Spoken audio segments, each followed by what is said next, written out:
Tuesday's tips and tricks. Yeah. Let's talk about watering. Hey guys, welcome back to another Tuesday's tips and tricks. It's Nathaniel here. Chelsea's filming me. We're going to talk about watering today, like Chelsea said earlier. And she had kind of a grumpy face because we do way too much watering. Nobody wants to do as much watering as we do. But because we do so much watering, we have a few ideas about some ways that maybe might be helpful for you to have more success with your plants in the way that you water. Having worked at a nursery for a long time, we get a lot of questions about, well, how much do we water, or how often should we water? And those aren't bad questions, those are good questions. But I'd like to redirect to a different way of thinking about watering plants, and that is, we need to know the plant. So you may buy a plant, most of us that are gardeners, or even if we're doing our landscape in our home, we buy a lot of things on impulse because we like the way they look, and there's nothing wrong with that. I do that all the time. But once you have that plant, you need to learn about that plant. And we'll give you as much information as we can while you're here, but I know when I'm learning something new and I go shopping and someone tells me a bunch of information, I probably forget 90% of it or more by the time I get home. So you can watch Tuesday Tips and Tricks videos, you could text, message us on Facebook or comment, or even better, go online and start doing some research of your own. I wouldn't use necessarily advice from Facebook all the time. Sometimes it's good, sometimes it's not. I would go and look at actual Missouri Botanical or Monrovia or like actual horticultural websites that you can get reliable information from and learn about your plant and what it likes. And when you learn the horticulture, the care of your plant, then you'll know how to water it better. So the first tip I guess I've got is learn your plant or your plants so you know how to water them. The second tip I have would be to learn the environment the plant is in. So if we're talking about houseplants, it's most of these are on the table right now are grown as houseplants. Sometimes these angel wings are grown as annuals outside, and succulents can be grown outside over the summer, but for the most part these guys are grown indoors. Know the environment of your home. I like a hot house. I don't like to be cold. I don't necessarily want it 80, but I don't really like anything below 72, 73 degrees. So my house is warm. My house, not that at all. I like it cold. And so even in the summertime, my house is going to be between 72 and 73 degrees. In the wintertime, my house is between 74 and 75. And so my plants don't go to sleep over the winter. They keep growing. So I have to keep watering quite a bit compared to a lot of people. But maybe you keep your house cold. And by cold for plants, I mean, you're looking at a tropical plant like a monstera that comes from like a jungle type environment.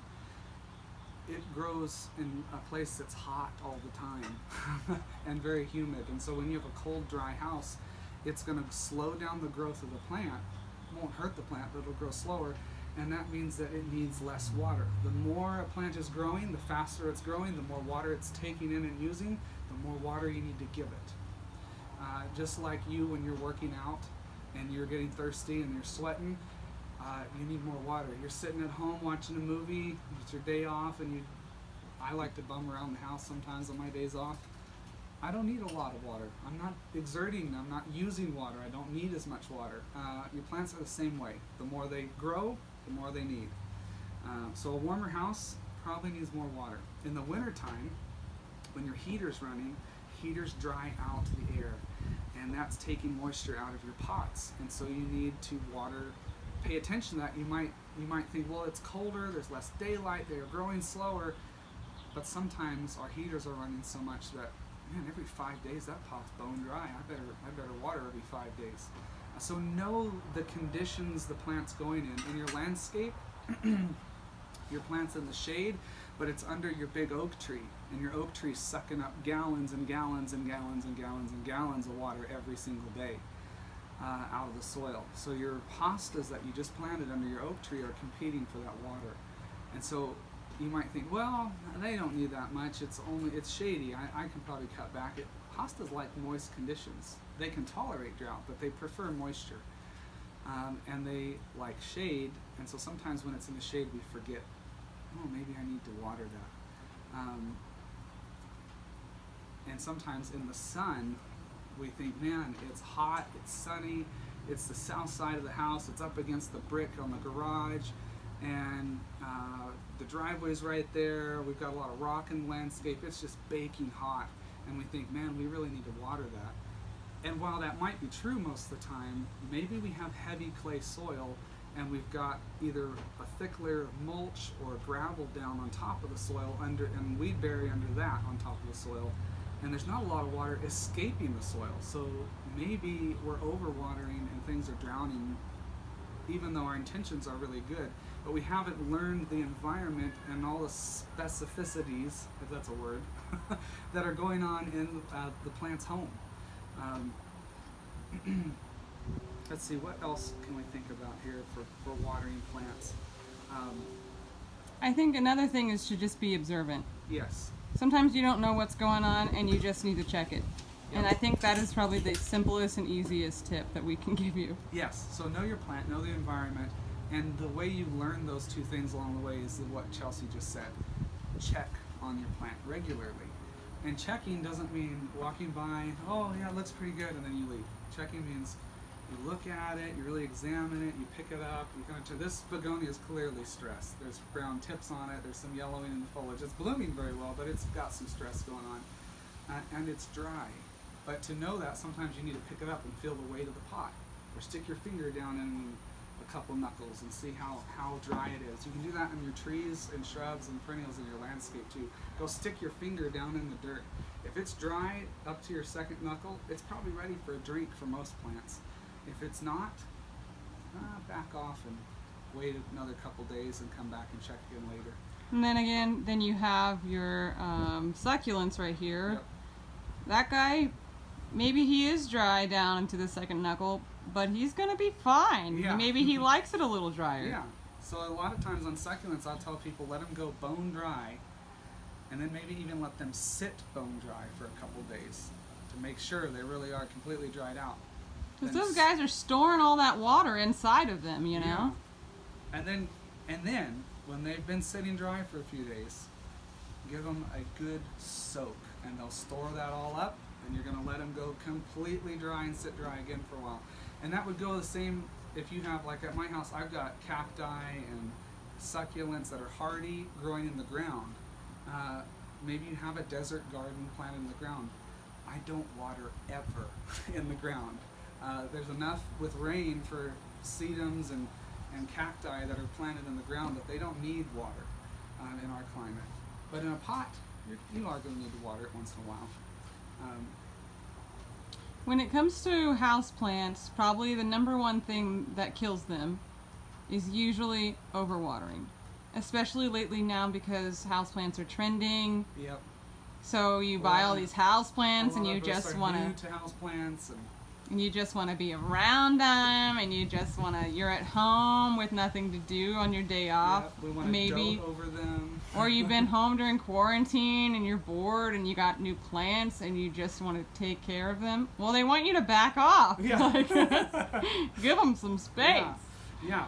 They just need a drink and then to dry out, and a drink, and for almost all plants that will work. Some want to dry out more than others, but the general idea of give it a thorough, deep watering where it's saturated the pot, or your tree outside, you've saturated the ground, and then let it dry out. Mm-hmm. And you want to do deep watering because even in a pot, if you just get the surface of the pot wet, your roots down deep all die. And then you have surface roots and your plant is weak and can't grow strong, it can't support itself. So you want to deeply water, even things like succulents, so that the roots go deep and you develop a strong root system, and then you let it dry out so that you don't have any rotting problems. And that also goes for drainage. I mean, there's different soil. We can take some inspection in here. You're going to have different soil, and different soil dries out at different times. A lot of the new soil we've used for these is a well-draining soil, so you have to water it more often. Our old soil we had could hold moisture for God knows how long, like a long time. A long time. So what'll end up happening is you check the surface, but the bottom is still wet. Yeah.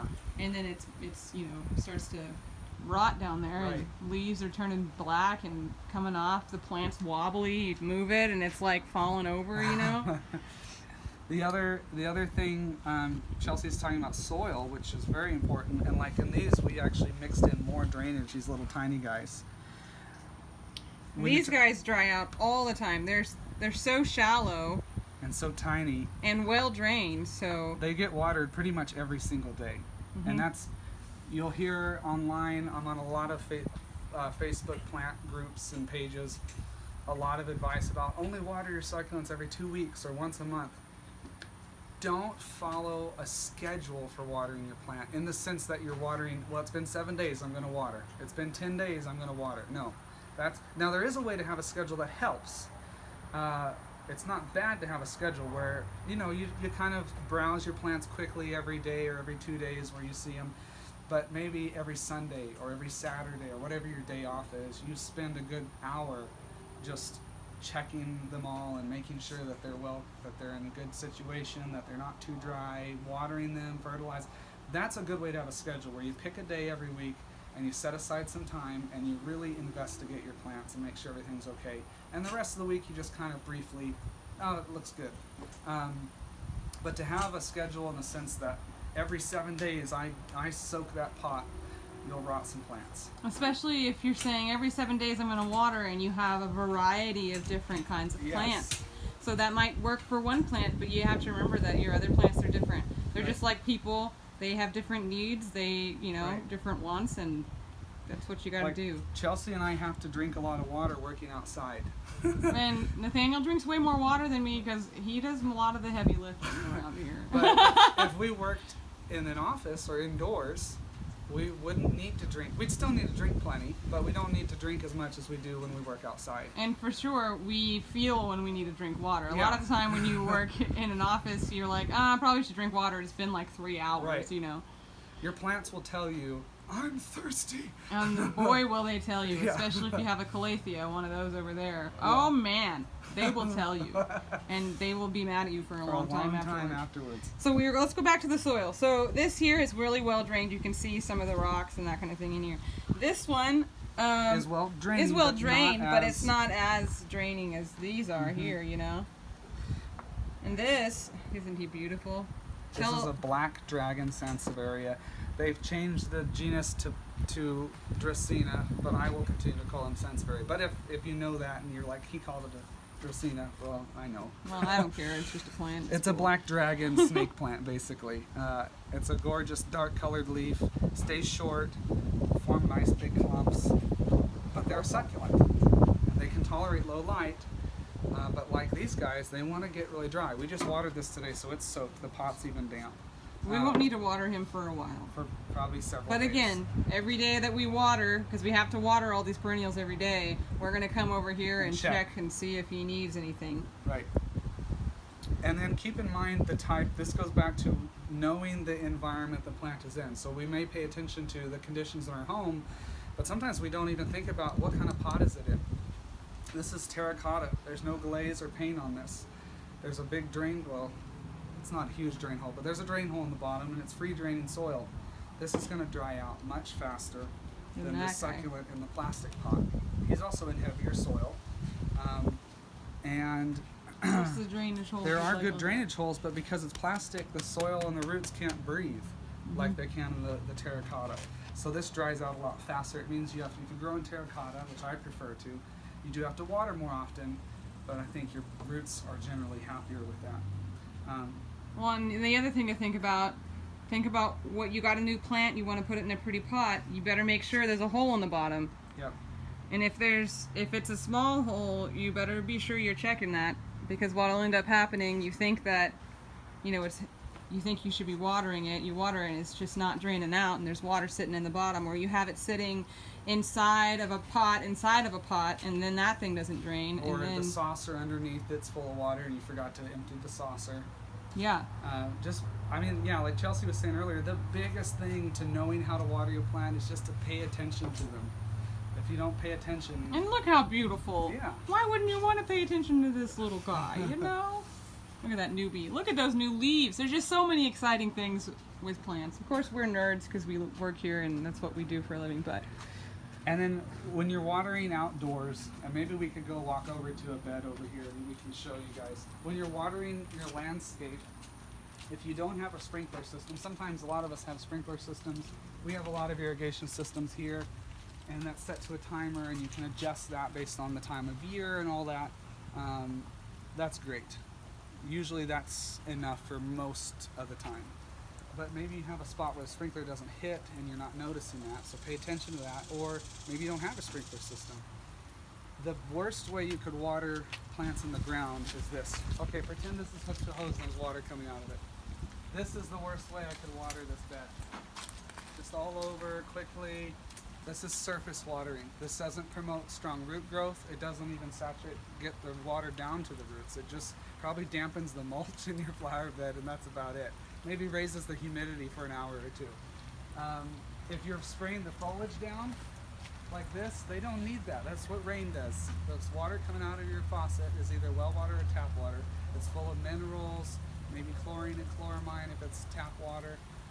You can damage the leaves doing that. You can cause especially fungal if problems. this tree is in the sun and you're doing that in the middle of the day, all of those water droplets on each of those leaves is going to be a magnifying glass and it's going to burn those leaves up. It could burn the leaves, yeah. So you don't need to water the foliage. Just water down here, and the best thing to do is like what we've got here. If you don't have a sprinkler system, set up a little sprinkler. These are super cheap at the box stores. You can get them at Lowe's or Home Depot for like $3.50 or $4.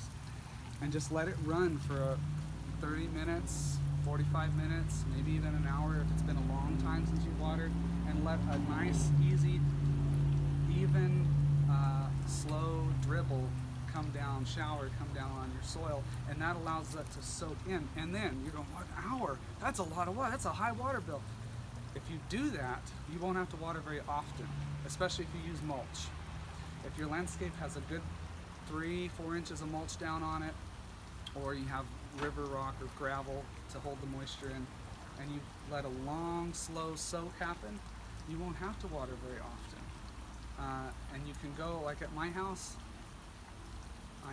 I have a few things in the ground. I water maybe every 2 weeks, the stuff in the ground, that's it. And then you let a good heavy soak, and you do that, that's not that bad on your water bill. What else about watering stuff outside?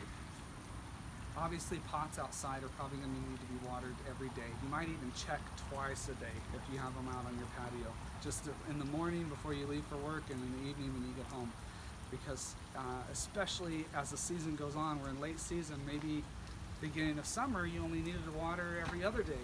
But your hibiscus is this big around now in a big pot on your pool patio, and it needs water twice a day because it's dried up, it's using that water, it's growing fast, there's a lot of heat and sun. So water more often for containerized stuff outside. Make sure you're checking and paying attention, and then water deep, soak it. If it's in a pot, I'll a lot of times tell, when we have a new employee that's learning to water here, I tell them hit it 2 or 3 times.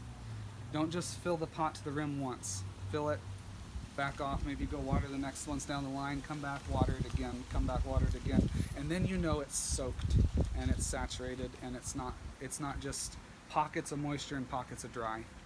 If I were to pull a pot that hadn't been watered in a long time up and slide the plant out of it, and someone had just, and you can do this, if you go by, I shouldn't name places. You won't usually find it at local nurseries, I'll put it that way. But there are places you can go and you'll find where they don't necessarily know how to water. And you can pull it out and it looks like they just watered and just the top of the pot's wet, or maybe part way down there's this section that's wet and the top's wet, but the rest of it's dry. That's why you go back and hit it 2 or 3 times, because then it soaks the whole pot.